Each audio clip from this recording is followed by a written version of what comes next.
சட்ட நடைமுறைகளை பின்பற்றிய பின்னரே சிங்கப்பூரில் பன்னீர்செல்வம் தூக்கிலிடப்பட்டார்.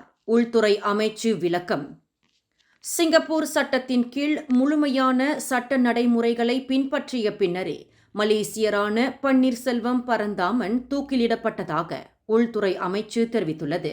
மலேசியா பிற நாடுகளின் உள்நாட்டு விவகாரங்களில் தலையிடாத கொள்கையையும் சட்டப்படி ஆட்சிக்கான நிலைப்பாட்டையும் மதிக்கிறது என்றும் கடந்த அக்டோபர் 30 நாடாளுமன்றத்தில் தெரிவிக்கப்பட்டுள்ளது.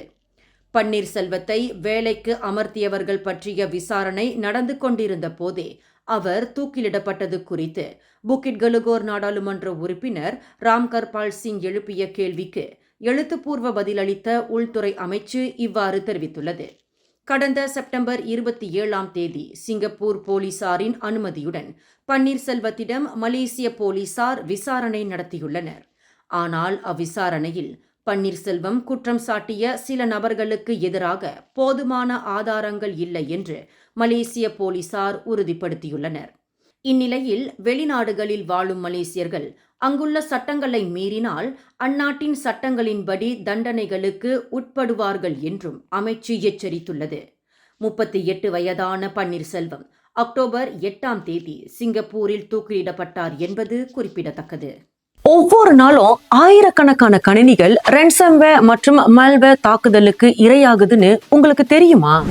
உங்க கணினியை முடக்கி அதுல இருக்கிற முக்கியமான ஃபைலை திறக்க உங்ககிட்டயே காசு கேட்டு மிரட்டுவாங்க. இது எல்லாம் எப்படி நடக்குது தெரியுமா? பொய்யான மெயில்கள், தீங்கான வலைத்தளங்கள், அறிமுகமில்லாத டவுன்லோட்கள் மூலமா உங்க கணினியை முடக்கிடுவாங்க. பயப்படாதீங்க, இதுல இருந்து உங்களை பாதுகாத்து கொள்ள சில வழிமுறைகள் இருக்கு. தெரியாதவங்க கிட்ட இருந்து வர லிங்க்ஸை திறக்காதீங்க. உங்க கணினியில் இருக்கும் ஆன்டிவைரஸ் சாஃப்ட்வேரை எப்போதும் புதுப்பிச்சு வச்சுக்கோங்க. ஃபைல்களை பேக்கப் செஞ்சு வச்சுக்கோங்க. வலுவான பாஸ்வேர்டை பயன்படுத்தி 2 ஃபேக்டர் ஆத்தென்டிகேஷனை ஆன் பண்ணி வச்சுக்கோங்க.